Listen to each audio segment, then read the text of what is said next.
Yo, let's get this shit, boy. Fuck off me, let's go. Yep. Yo, this build is ridiculous though, seriously. Yo, where you going, boy? Bring that ass over here.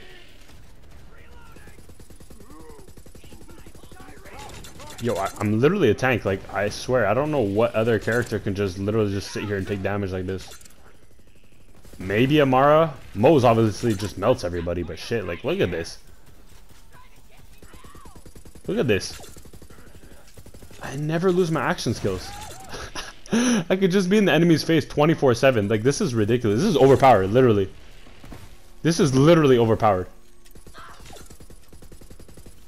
Oh yeah, I like this build, period.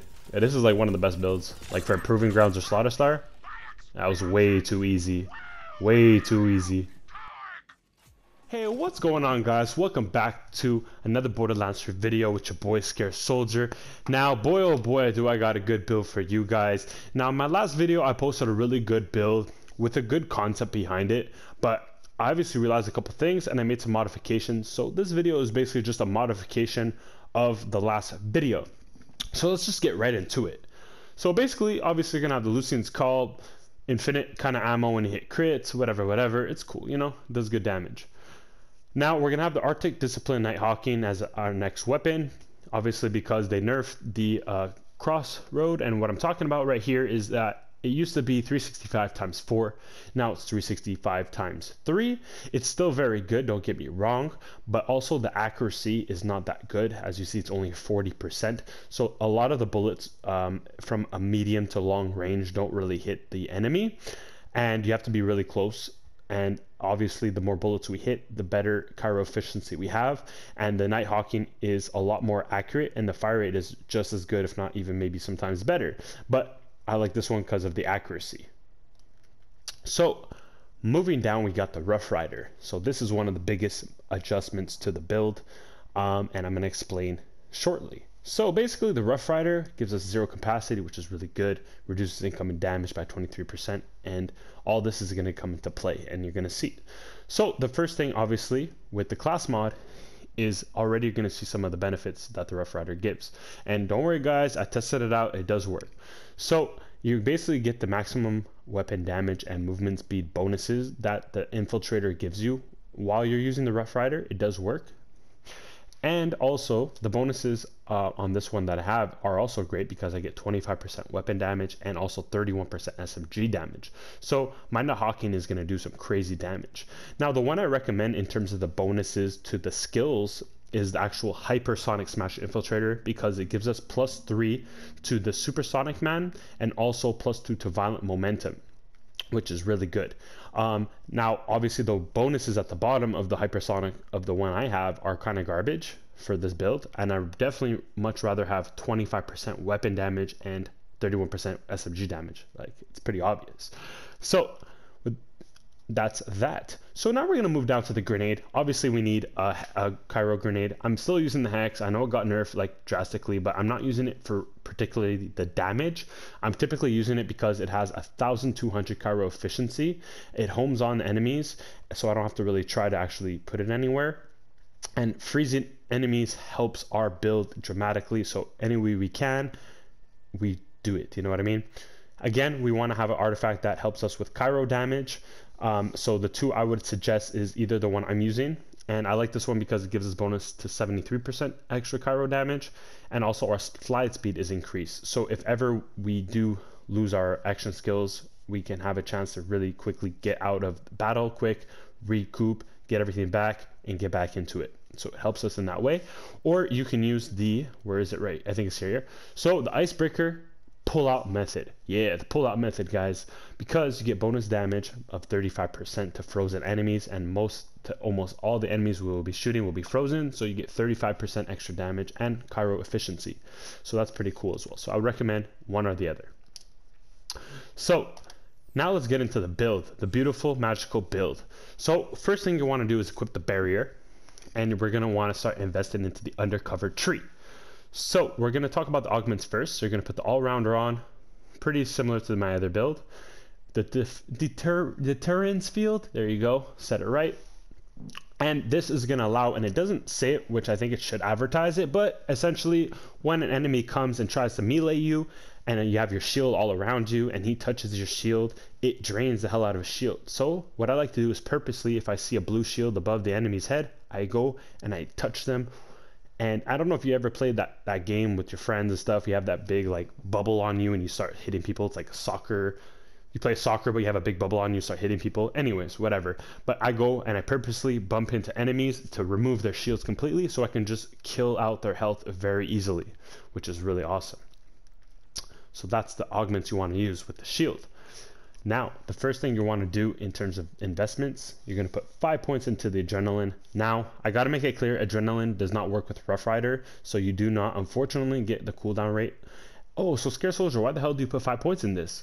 Well, listen, I don't even have any shield capacity with the Rough Rider, and shield recharge rate means nothing. So in the hopes that one day it will work with the Rough Rider, we put 5 points in here. But we have to get down the tree somehow, guys, so just put it in here, whatever. We're going to put 5 points into Brain Freeze because we want to aim high. Since our accuracy with our Nighthawking is very good, we want to aim a little higher and shoot enemies in the head, which pretty much almost guarantees that they will be frozen every single time and very quickly, which means that we will have our infinite action skills all the time, which is important. Then we want a bit of more tankiness to Zane, so we'll put Stiff Upper Lip on, and we're going to put Rise to the Occasion because the thing that the Rough Rider provides is that it skips a step in one of our skills. I'll show you that quickly actually so you're not confused. So Calm Cool Collected, it's all about having full shields, full health, so you can have your action skill cooldowns reset. So you basically have infinity action skills on the battlefield. So Rough Rider allows us to skip the whole step of having to recharge our shield and allowing our shield to be full because the capacity is 0.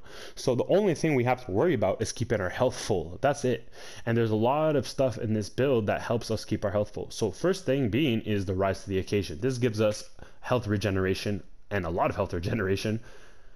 Like a lot, guys. I mean a lot. So it's really nice. So you keep constantly getting health regeneration every time you get damaged.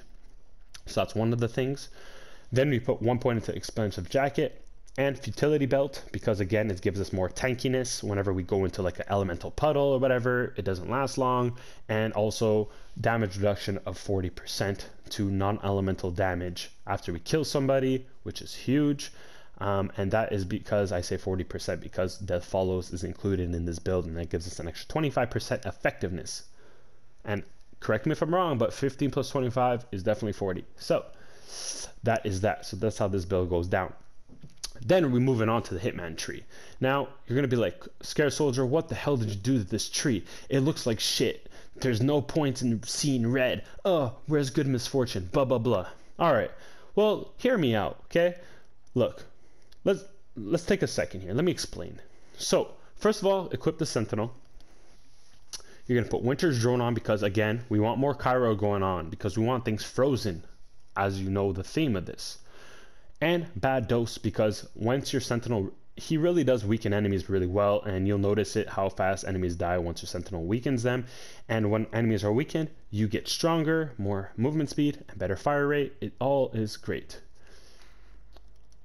The rest, I mean, you don't really need. You don't have a shield, so who cares about that? That's only a one-time use, and this one doesn't do that much damage, basically. So you're going to put 5 points in Violent Speed, 2 points in Violent Momentum, and I say 2 because your Augment gives you 3 extra points. So these two work nicely together. 1 point in Drone Delivery because we want our Hex Grenade somehow on the battlefield since we cannot throw it since we have 2 action skills up. Salvation, again, giving us more health regeneration, and this one really gives us a lot of health regeneration, especially the fact that it's constant every time we kill an enemy. Any kind of damage we deal, it gives us straight back to our health. So anytime we do deal some whatever damage, because obviously splash damage occurs, we step into a stupid elemental puddle by accident, whatever, it takes away some of our health, we instantly shoot somebody, and with our health regeneration going on with our Rise to the Occasion, we have our health almost all the time. Full. We don't have, there's no delay, there's nothing. So that's why it's actually better just to have life instead of having a shield. And obviously we're gonna have 1 point into Death Follows, making all our kill skills even more effective. Now, let's get into the daunting, why is there no points to the scene red? Why is there no capstone in the Hitman tree, Scare Soldier? This build is garbage. Okay, let me explain. So first of all, swapping weapons, who gives a shit? Oh, but you get bonus Cairo damage. Okay, we get a plenty of damage, guys. Don't even worry about that. Now, Zane gains increased reload speed. Okay, so you guys aren't going to tell me you prefer reload speed over having 85% extra weapon damage? Exactly. Now, I don't get me wrong, I tried it out. I put 5 points into the cool hand and I went again in Slaughter Shaft, and I wanted to see how much more of a difference this actually made. And I would reload my gun and I'm like, it's not like as fast as I thought it would be. It's faster, don't get me wrong, but it's not as fast. And of course, I like to reload and stuff quicker so I can start shooting faster. But again, when I'm using the Lucian's Call and I'm getting critical hits 24/7, I really don't have to reload that gun very often. And the Arctic Nighthawking doesn't take long to reload at all. So to dedicate 5 points into this instead of putting it into like something like the Donnybrook tree, for me is just like doing myself a disservice. Same thing with the fire rate. If you guys haven't noticed, the Nighthawking, the Crossroad, those are all burst weapons, and the fire rate is already ridiculous. And using these doesn't really help them that much more because they're already retardedly fast at shooting. So like you guys can put the points, you guys can take away points from Donnybrook and Synchronicity and put them in here, but honestly I'd rather have 85% damage than a little bit extra reload speed while my guns already reload pretty fast, and my Lucian's Call I don't have to reload very often, and the fire rate of a burst weapon is already super fast anyway, so that's up to you.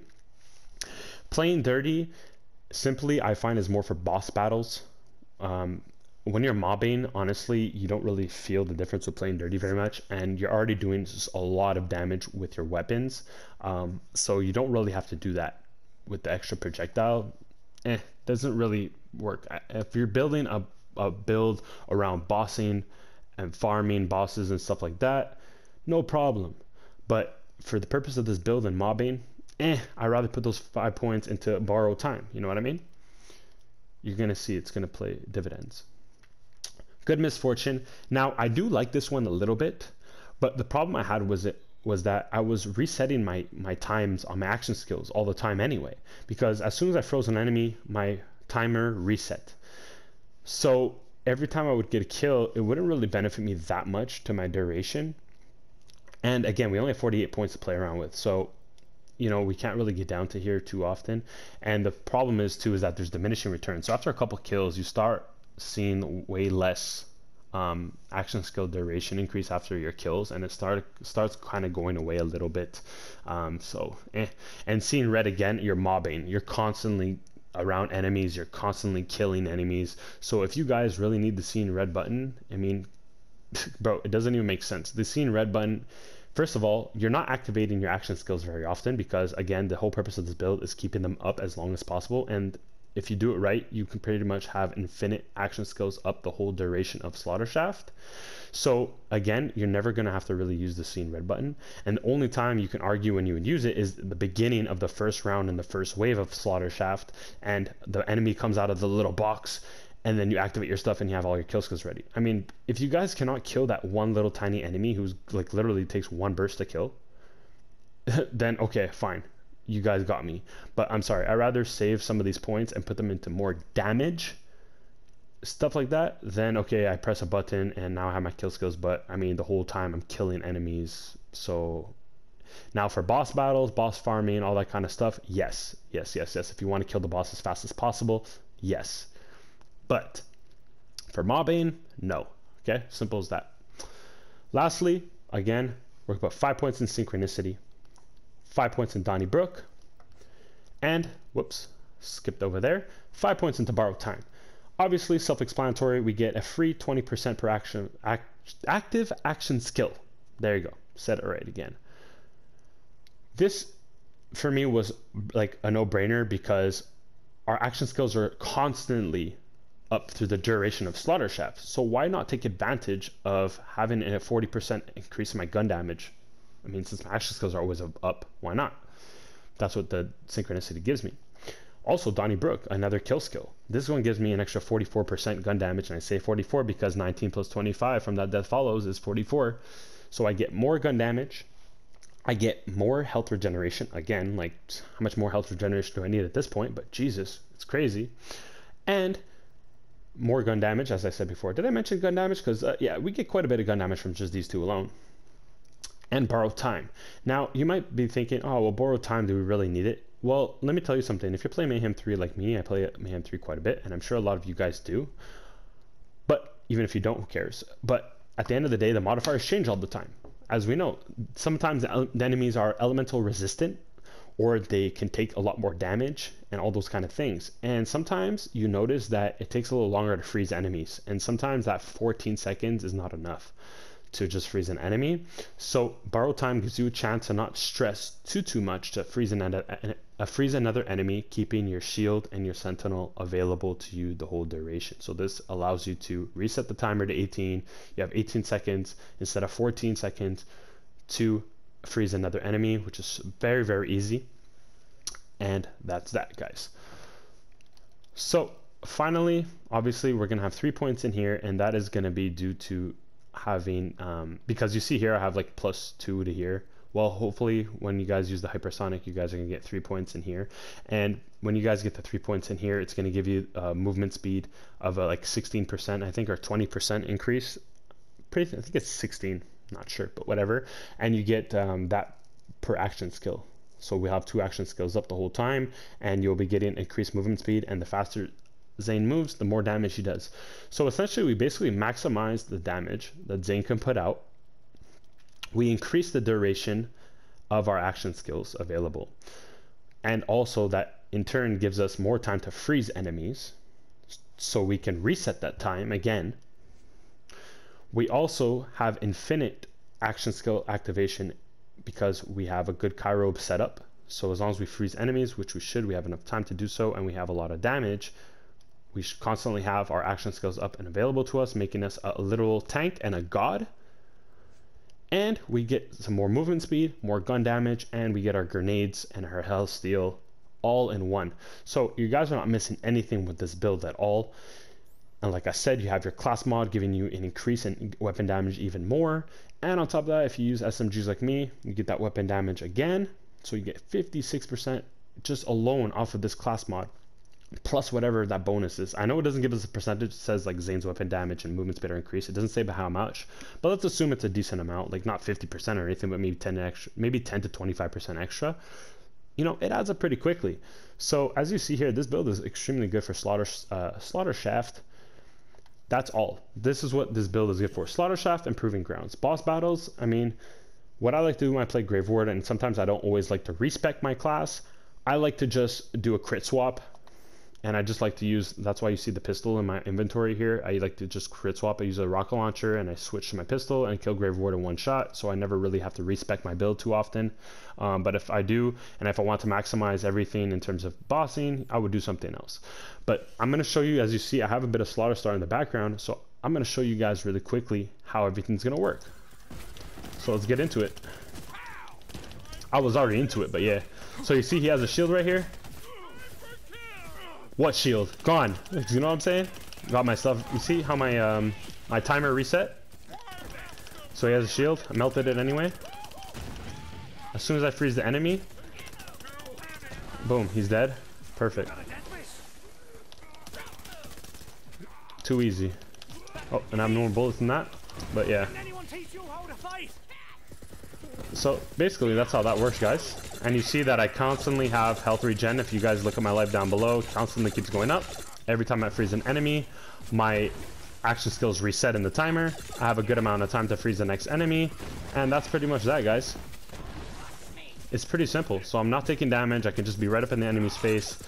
I can take my time. I can aim right at his face with the Lucian Skull. I can just stand here, deal all the damage I want. No problem. Next guy.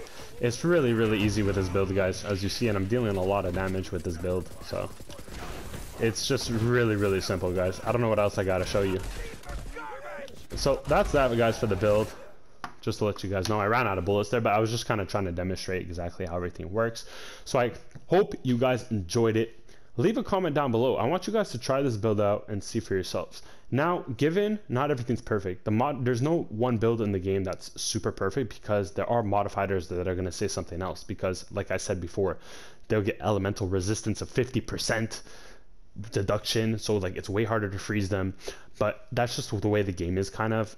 I don't really like Mayhem 3 too much, to be honest, because the modifiers are ridiculous. Like sometimes it'll be like minus 50% weapon damage, minus 45% elemental, and they reflect damage to you. Like, I mean, I don't care what the hell build you have, like it's almost ridiculous at that point. But for the most part, I've tried many different modifiers, and this one works very well. There's only like maybe one or two out there. Like I said, the elemental resistance one gets a little bit tricky because they take forever to freeze. But other than that, guys, that's the build. Thank you so much for watching, guys. I really appreciate support on the videos. I hope you guys enjoyed. Stay tuned for the next video. It's your boy Scared Soldier signing out. Peace.